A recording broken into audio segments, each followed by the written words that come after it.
From the Oklahoman newsroom, you're watching Orange Alert, our weekly extended look at Oklahoma State football. I'm Jenni Carlson here in studio with OSU beat writer Scott Wright. Time for an inaugural Orange Alert for the 2018 season, and camp is rolling along for the Cowboys as they're right at 2 weeks out from their opener, Scotty. Obviously, the quarterback, it's not necessarily a quarterback battle, but that's been front and center with who's going to replace Mason Rudolph. It looks like Taylor Cornelius is the guy, but what's the situation right now as it relates to these new guys and where they're fitting in?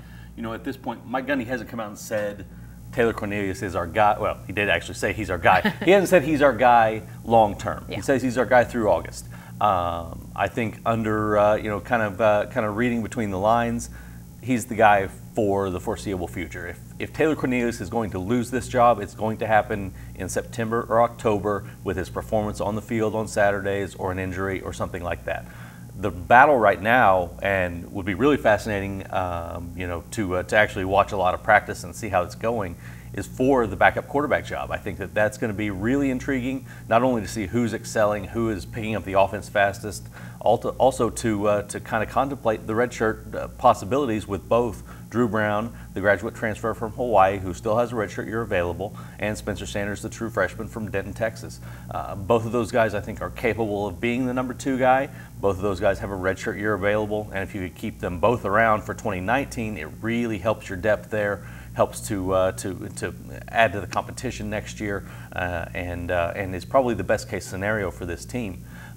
All of that said, Taylor Cornelius has done everything that Oklahoma State has hoped that he would do to this point in camp. The only thing that he hasn't done yet is face the live bullets of a game situation, and that's going to be the big test for him going forward. How does he react when he sees something that a defense hasn't done before on tape? How does he manage the blitz in his face that's coming at him and actually going to hit him, unlike when he's in practice wearing that green jersey. So those are the things that he's going to have to manage on game day and show that he is the guy that needs to be leading this offense long term. And from all accounts, he is prepared for it.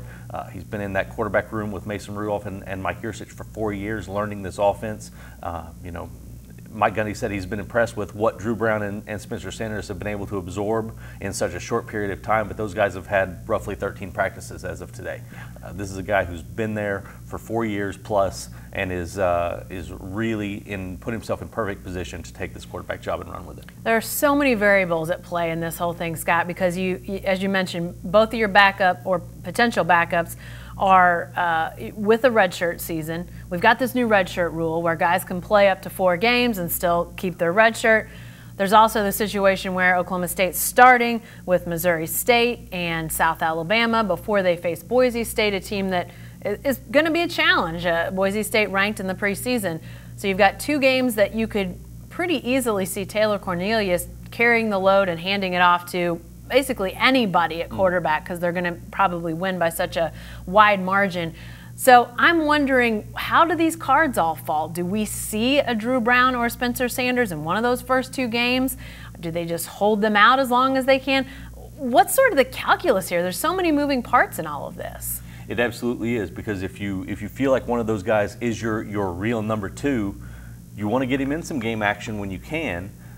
That said, if you could manage that redshirt rule and keep them around, you want to do that as well. So maybe Missouri State, South Alabama, maybe it's Keandre Woodtee, who we see come in the game in the 4th quarter to play mop-up duty and hand the ball off to Chuba Hubbard and get them out of town as quick as they can. Or to the locker room. They're going to be all at home.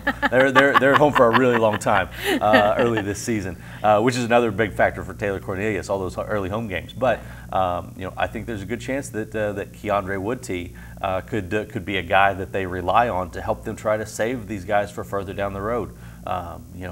Ideally, if Drew Brown didn't have a redshirt year available and he was the guy that you thought was your number 2, you'd be seeing him probably early on if the Cowboys are able to get out to a big lead really fast against Missouri State.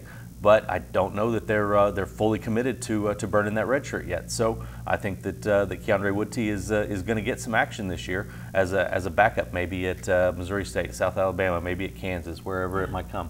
Do you think part of the equation is them talking to Drew Brown to say, are you willing to have a redshirt season? Does that have to be part of the equation too? Yeah, that's got to be a big part of this whole discussion because you've got to know what this guy's intentions are. Is he here for 1 year and that's it? Right. If that's the case, he's probably your number 2 no matter what. Yeah. All right. Interesting stuff for sure, and we'll continue to monitor that as practice goes along and availability this weekend. That'll maybe clear up some things. We'll see how that goes.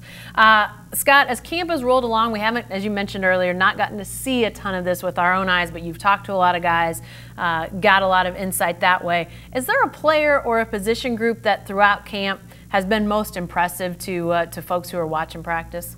The one player that really stands out, and part of the position group as well that is excelling, is the wide receivers. Tylan Wallace is the guy that has a lot of people buzzing this year. You know, Jenni, you've written about Jalen McCleskey and Dylan Stoner and what they've got at the inside receiver position.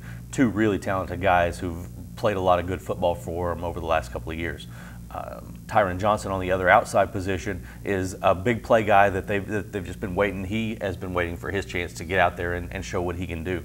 Tylan Wallace, though, on the other outside position, is the guy that is really having probably the best camp of any of those.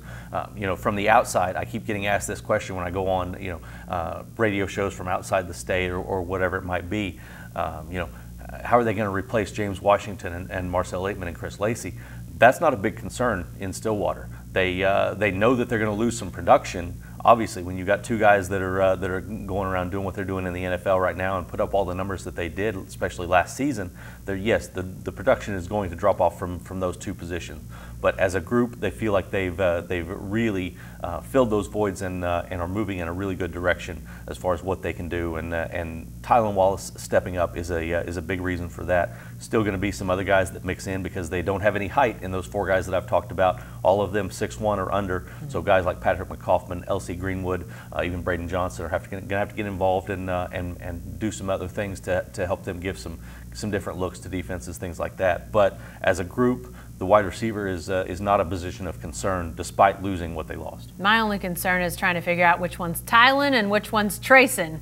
Up close, I think I might have a couple, you know, things that help me, but on the football field, they better be wearing their numbers because I can't tell otherwise. All right, let's talk about under the radar.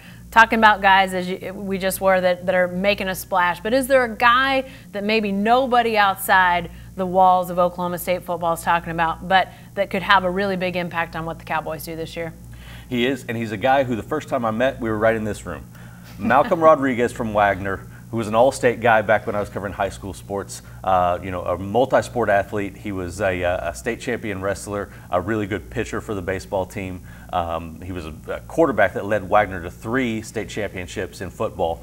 And now he's playing safety, and he's got a lot of guys buzzing about what he's been able to do on the defensive side of the ball. You know, Jim Knowles has 3 safety positions, and he's got unique names for all 3 of them. But to put this in the most common terms, Malcolm is playing what would be most similar to a strong safety position. He's coming up toward the line a lot, things like that. So. You know, he's a guy only a true sophomore. He pulled his red shirt halfway through the year, basically just to play on special teams, and hardly played any safety at all, and really took advantage of that to adapt to the speed of the game. And so once spring got here, he was more comfortable and ready to step into to Jim Knowles' defense and run with that safety position that he has taken over. A guy who you know, played sparingly last year, has really stepped up and has a lot of people talking this year. A really smart guy, a really physical guy who can come up and will hit guys. You know, just an overall talent at the safety position. Guy can really do a little bit of everything, and it's a position of serious need when you go from last year having 2 safeties and both of the starters and one of the backups being seniors to this year having 3 safeties and not having a lot of depth at that position. They're going to need guys who can step in and play a lot of snaps at that position, and Malcolm Rodriguez is doing his best to earn those snaps. You know, Scott, you mentioned those guys they lost at safety, including Trey Flowers, who's making a push to actually start in Seattle. But, you know, those weren't the only guys they lost. Clearly, the guys on the offensive side of the ball, really important. I'm going to pick James Washington for my question here. Is there a player not named James Washington who's proving most difficult to replace on this Cowboy team? Well, and I'm going with a guy who actually missed some time, and his backup last year is the guy that's playing that position now. But I'm going with Brad Lundblade at center on the offensive line. Now, Johnny Wilson is bigger. He's more physical. He's a better, if you were just grading football talent, he's a more talented football player than Brad Lundblade was, a former walk-on who came along at a time when Oklahoma State's offensive line was in shambles, and he ended up being a starter by the end of his freshman year, and then kept it all the way through last season.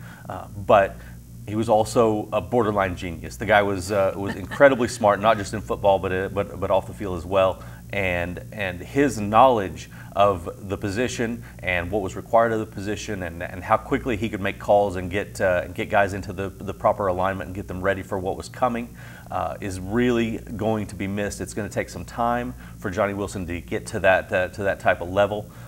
He's a good football player, and he's going to be really good at his job, but he's not going to always be as quick as what Brad Lundblade was. Even talking to Larry Williams, the right guard, who has played with both of them now.